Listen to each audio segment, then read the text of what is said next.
السلام علیکم ورحمۃ اللہ۔ آج میں آپ لوگوں کے سامنے صحیح بخاری کی کچھ امپورٹنٹ حدیثیں بیان کرنا چاہتی ہوں جو نبی اکرم صلی اللہ علیہ وسلم اور آپ کی بیوی کے بارے میں ہے۔ چلیے سنتے ہیں۔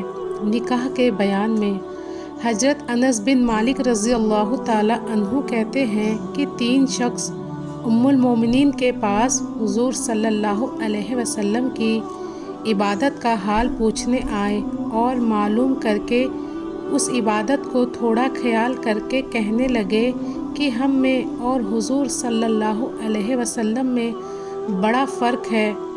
نبی اکرم صلی اللہ علیہ وسلم کے تو اگلے پچھلے گناہ معاف ہو گئے تھے، تو ہم کو چاہیے کہ ہم آپ سے زیادہ عبادت کریں۔ یہ کہہ کر ایک نے دوسرے سے کہا کہ میں تو ہمیشہ ساری رات نماز پڑھا کروں گا۔ دوسرے نے کہا کہ میں ہمیشہ روزے رکھوں گا۔ تیسرے نے کہا کہ میں عورتوں سے الگ رہوں گا اور آگے نکاح نہ کروں گا۔ اتنے میں نبی اکرم صلی اللہ علیہ وسلم وہاں تشریف لے آئے اور فرمایا، کیا تم نے فلاں باتیں کی تھی؟ خدا کی قسم میں تمہارے مقابلے میں خدا سے بہت ڈرتا ہوں اور بہت تقوی والا ہوں، اس کے باوجود روزہ بھی رکھتا ہوں اور افطار بھی کرتا ہوں، نمازیں بھی پڑھتا ہوں، سوتا بھی ہوں، عورتوں سے نکاح بھی کرتا ہوں۔ اب جو میری سنت سے ہٹے گا وہ میرے طریقے پر نہیں ہے۔ ایک دوسری حدیث حضرت عائشہ رضی اللہ تعالی عنہا کہتی ہیں کہ میں نے نبی اکرم صلی اللہ علیہ وسلم سے عرض کیا، اے اللہ کے رسول صلی اللہ علیہ وسلم، اگر آپ جنگل میں تشریف لے جائیں اور وہاں ایک پیڑ ایسا ہو کہ اس کو کسی جانور نے کچھ کھا لیا ہو اور ایک ایسا ہو کہ جس کو کسی نے چھوا بھی نہیں، تو آپ اپنا اونٹ کون سے پیڑ پر چرائیں گے؟ حضور صلی اللہ علیہ وسلم نے ارشاد فرمایا کہ جس میں کسی نے نہ کھایا ہو۔ حضرت عائشہ رضی اللہ تعالی عنہا کا مقصد اس سے یہ تھا کہ آپ نے میرے علاوہ کسی کنواری سے نکاح نہیں کیا تھا۔ ایک دوسری حدیث حضرت عائشہ رضی اللہ تعالی عنہا کہتی ہیں کہ جب حضور صلی اللہ علیہ وسلم نے صدیق اکبر رضی اللہ تعالی عنہ سے میری خواہش کی تو حضرت ابو بکر رضی اللہ تعالی عنہ نے عرض کیا، آپ تو میرے بھائی ہیں۔ نبی اکرم صلی اللہ علیہ وسلم نے فرمایا کہ تم میرے دینی بھائی ہو اور عائشہ رضی اللہ تعالی عنہا میرے لیے حلال ہے۔ آگے ایک ایسی حدیث سنتے ہیں جس میں نبی اکرم صلی اللہ علیہ وسلم نے مالدار اور غریب کے بارے میں کیا فرمایا، یہ بھی صحیح بخاری میں ہی موجود ہے۔ حضرت سہل رضی اللہ کہتے ہیں کہ ایک مالدار آدمی حضرت محمد رسول اللہ صلی اللہ علیہ وسلم کے سامنے سے گزرا۔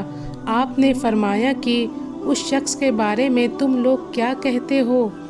صحابہ رضی اللہ تعالی عنہم نے عرض کیا کہ یہ شخص ایسا ہے کہ اگر کسی کی لڑکی سے نکاح کرنا چاہے تو فوراً قبول کی جائے، اور اگر کوئی بات کہے تو وہ بھی کان لگا کر سنی جائے۔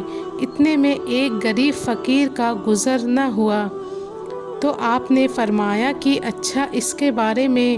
صحابہ رضی اللہ تعالی عنہم نے کہا کہ یہ ایسا ہے کہ اگر نکاح کا پیغام بھیجے تو قبول نہ ہو، کسی کی سفارش کرے تو قبول نہ ہو، کوئی بات کہے تو اس سے لاپرواہی کی جائے۔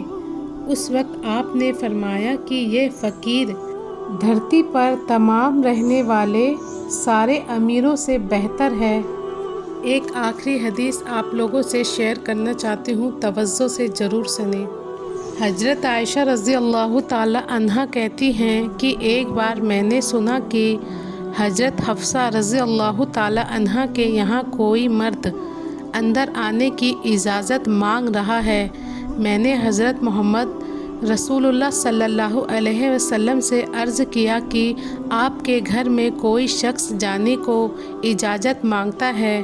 فرمایا میرا خیال ایسا ہے کہ وہ حضرت حفصہ رضی اللہ تعالی عنہا کے دودھ شریک چچا ہیں۔ میں نے اپنے دودھ شریک چچا کے بارے میں پوچھا، اگر وہ زندہ ہوتے تو کیا آ سکتے تھے؟ فرمایا کہ ہاں، کیونکہ نسب کے ذریعے جو محرم ہوتے ہیں وہی دودھ کے شریک ہونے سے بھی محرم ہوتے ہیں۔ تو ناظرین، یہاں ہم نے کچھ نبی اکرم صلی اللہ علیہ وسلم اور آپ کی بیویوں کے بارے میں کچھ ضروری حدیثیں سنی۔ اللہ تعالیٰ سے دعا ہے اللہ تعالیٰ ہمیں قرآن اور حدیث کو سن کر اس میں عمل کرنے والا بنائے۔ دعاؤں میں یاد رکھیں۔ السلام علیکم ورحمۃ اللہ۔